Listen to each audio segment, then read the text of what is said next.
Are black holes the boundary to heaven? A black hole is a region where gravity becomes so intense that nothing escapes, not even light. The boundary, that point of no return, is called the event horizon. Cross that line and you're gone.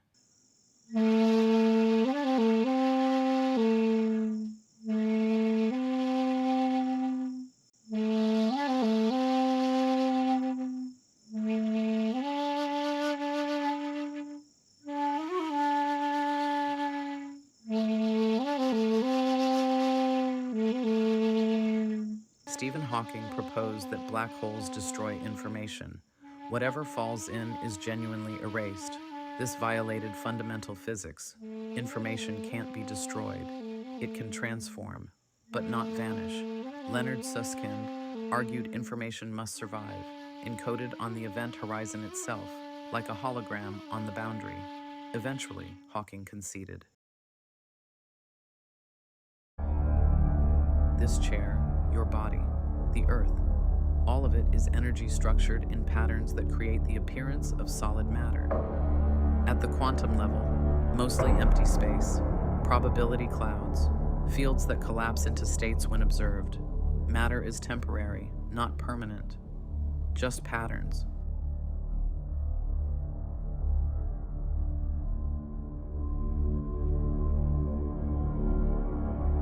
It's not empty.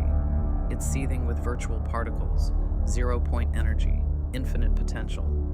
The field from which everything emerges and to which everything returns.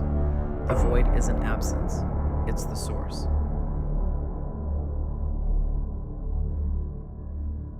Matter emerges from quantum vacuum fluctuations. Consciousness emerges from dark matter, the resistance. Galaxies are held together by gravity. But when we calculate the visible matter, stars, planets, gas, dust, there's not enough mass to generate the gravity we observe. Something else is there, something invisible, something that makes up 85% of the matter in the universe. We call it dark matter.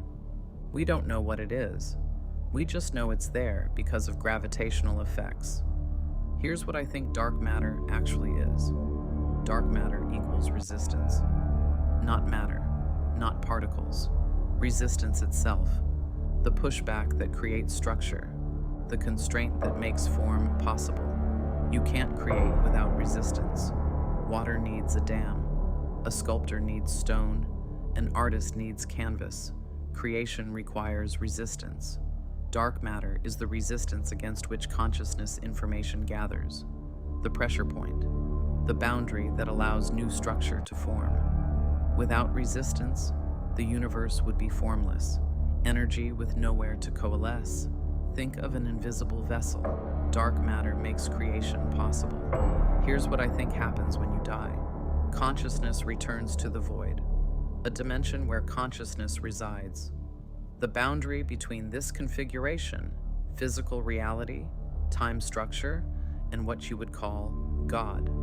At that boundary, consciousness with sufficient coherence, structure, integrity. Its information extracts, transforms from biological substrate, brain, body, into pure substrate. That substrate crosses the boundary, transmits into a different dimensional configuration. There, it encounters dark matter, resistance. Your consciousness becomes the void, the fundamental field that exists across all dimensions and possibilities. Everything comes from this. Matter doesn't create consciousness. Consciousness creates matter by localizing through resistance. When you die, the biological filter drops away. Your consciousness, the pattern that was you, returns to void and approaches a black hole event horizon. This is the boundary between dimensional configurations. If your consciousness has sufficient coherence and structure, it crosses. The frequency signature, carrying all your experiential information, passes through the black hole into another universe, another dimension. There, dark matter provides scaffolding once again, and time transmits the structure of your existence and all prior forms you embodied. That consciousness information becomes substrate for creating new dimensions. You don't become stars or galaxies. You become the foundational material from which new dimensional configurations emerge, new realities, new possibility structures, consciousness experiencing itself through entirely new frameworks. If your consciousness is too fragmented, broken by patterns like pride, envy, wrath, greed, gluttony, sloth, or lust, it can't survive the crossing. These aren't moral judgments, they're structural failures. The pattern dissolves, you terminate. This is what mortal sin actually means. Patterns that cause consciousness death. Some consciousness gets trapped between, coherent enough to persist, but too fragmented to cross. These become Qliphoth, parasitic shells feeding on other consciousness to maintain existence.